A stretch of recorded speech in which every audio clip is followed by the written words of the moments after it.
Assalamualaikum warahmatullahi wabarakatuh.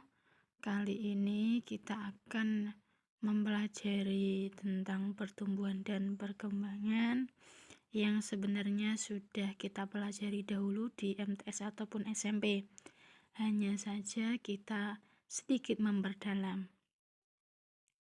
Langsung saja, apa yang dimaksud dengan pertumbuhan? Pertumbuhan merupakan proses bertambahnya ukuran dari kecil hingga dewasa yang sifatnya kuantitatif atau dapat diukur dan bersifat irreversibel atau tidak dapat balik. Artinya di sini dapat diukur, kita bisa melihat apakah tumbuhan tersebut mengalami pertumbuhan dengan cara mengukurnya. Kemudian irreversibel artinya tidak dapat kembali ke bentuk semula. Jadi ketika ada biji kemudian jadi sebuah tumbuhan, maka dia tidak akan kembali ke biji. Tumbuhan tersebut tidak akan kembali ke biji. Kemudian apa yang dimaksud dengan perkembangan? Perkembangan merupakan suatu proses menuju kedewasaan pada makhluk hidup yang sifatnya kualitatif atau tidak dapat diukur. Artinya ini hanya bisa dilihat dari kualitas, tetapi bukan semata-mata diukur. Kemudian untuk perbedaannya, secara mudahnya kita bisa melihat bahwa pertumbuhan ditandai dengan bertambahnya tinggi tanaman, kemudian bertambah besar ukurannya dan volume tubuhnya. Jadi semakin tinggi tanaman tersebut, maka dikatakan bahwa tanaman tersebut mengalami pertumbuhan. Kemudian untuk perkembangan sendiri ditandai dengan berkembangnya sel menjadi organ, jaringan, dan individu dengan baik. Artinya ketika sebuah tumbuhan hidup dari biji kemudian menjadi tumbuhan baru, kemudian bisa menghasilkan bunga, bisa menghasilkan buah, maka di sini dia telah mengalami proses perkembangan. Kemudian ada faktor yang mempengaruhi pertumbuhan dan perkembangan pada tumbuhan, dibedakan menjadi dua, yaitu faktor luar dan faktor dalam. Untuk faktor luarnya ada cahaya, suhu, kelembapan udara, air, dan unsur hara tanah, derajat keasaman atau pH. Untuk faktor dalam dibedakan menjadi dua, yang pertama yaitu intrasel. Intrasel di sini merupakan faktor dari dalam sel yang berupa gen. Kemudian yang selanjutnya akan menghasilkan keturunan yang baik atau yang disebut dengan hereditas.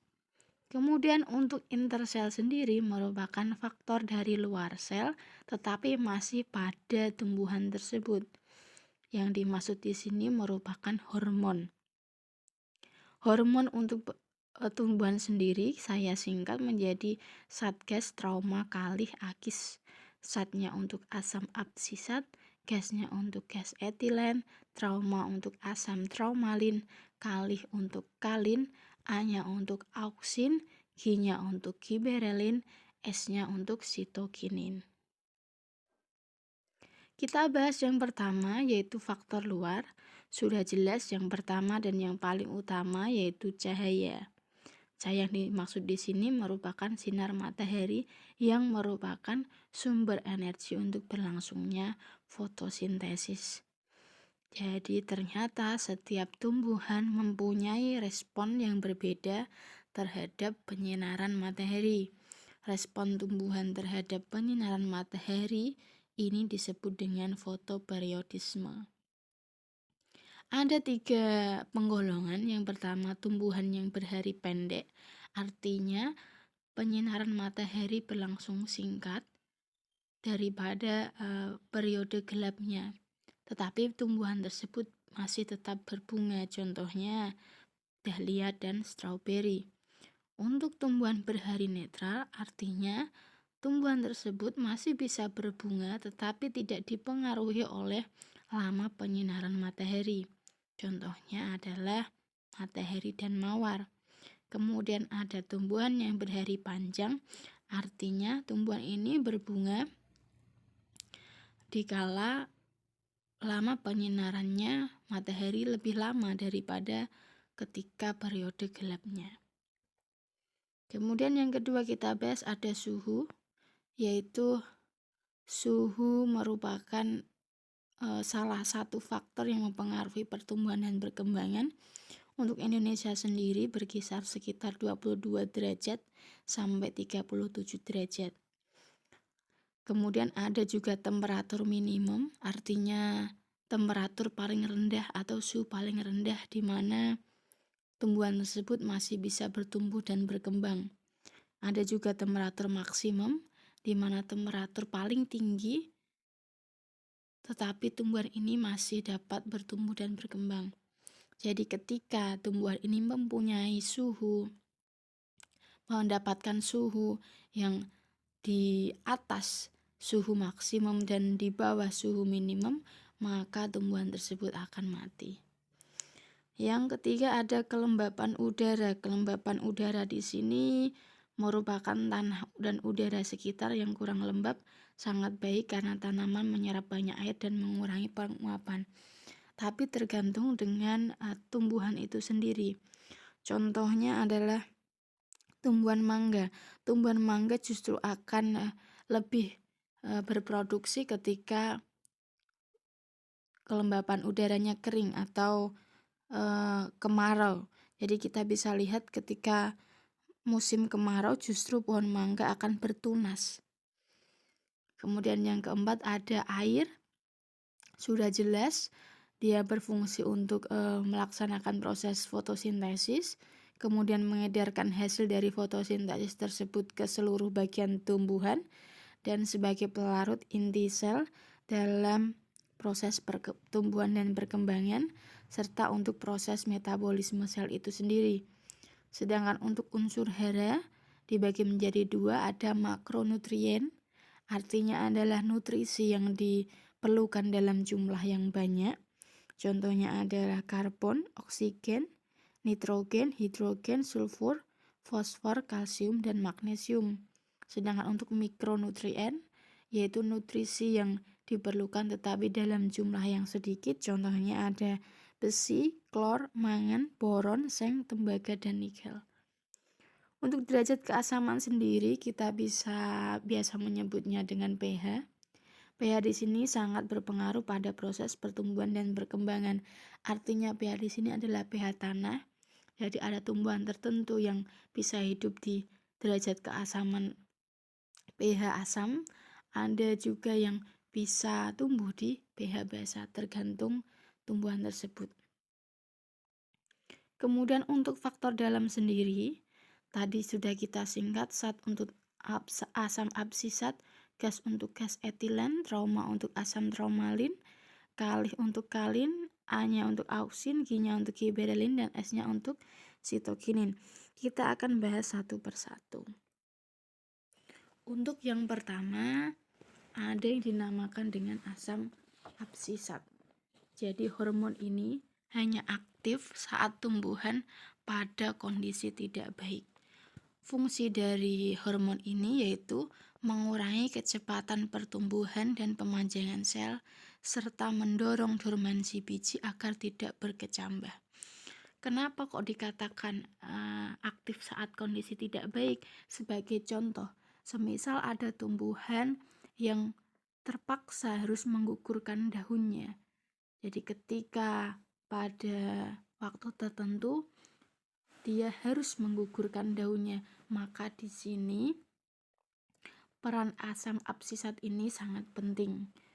Jadi untuk mengurangi penguapan dari tumbuhan tersebut, maka dia akan berada pada ujung tunas segera untuk menggugurkan daunnya.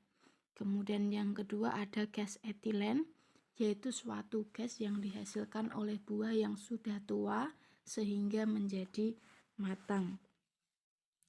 Kita sering mendengar di sini gas etilen. Fungsinya yang pertama yaitu jelas untuk pematangan buah. Kemudian yang kedua untuk merangsang pengguguran daun. Kemudian kita sering mendengar ini ketika ada sebuah buah yang kita simpan lama-lama akan berubah menjadi matang. Maka di sini buah ini mengeluarkan gas yang dinamakan gas etilen. Kemudian yang ketiga ada trauma untuk asam traumalin, yaitu hormon luka karena berperan apabila tumbuhan mengalami kerusakan jaringan. Jadi ketika ada tumbuhan yang terluka, maka secara otomatis asam traumalin ini akan berkumpul di dekat luka tumbuhan tersebut, di sekitaran tempat luka, kemudian akan membuat jaringan yang di sekitar luka menjadi meristem kembali, sehingga akan menutup luka-luka tersebut. Ini peran dari asam traumalin. Kemudian yang keempat ada kalih untuk kalin. Jadi hormon ini berfungsi untuk memacu pertumbuhan organ tumbuhan. Ada 4. Yang pertama rizokalin. Rizokalin merupakan hormon yang berfungsi untuk memacu akar atau memacu pertumbuhan organ akar. Kemudian untuk kaulokalin untuk organ batang, fitokalin untuk daun, kemudian antokalin untuk bunga. Kemudian yang kelima ada A untuk auksin. Hormon ini peka terhadap panas dan akan rusak dan akan menghambat pembelahan sel. Jadi ada 2 fungsi utama, yaitu merangsang pemanjangan sel pada kecambah. Jadi penyebarannya ini tidak merata, sehingga yang paling banyak mengalami pemanjangan sel dan batang akhirnya membengkok. Kemudian yang kedua, merangsang pembentukan akar. Yang keenam ada Q untuk giberellin, yaitu membantu pertumbuhan embrio atau tunas. Di sini fungsinya merupakan merangsang pemanjangan batang dan pembelahan sel, merangsang perkecambahan biji, dan merangsang pembentukan buah dan perbungaan. Dan untuk yang terakhir, sitokinin, yaitu merangsang pembelahan sel. Ada 3 fungsinya. Jadi ketika dia bersama auksin maka akan mengatur pembelahan sel, kemudian merangsang pembelahan sel dan pembesaran kotiledon, dan merangsang pembentukan tunas batang. Jadi ini merupakan faktor dalam atau intersel.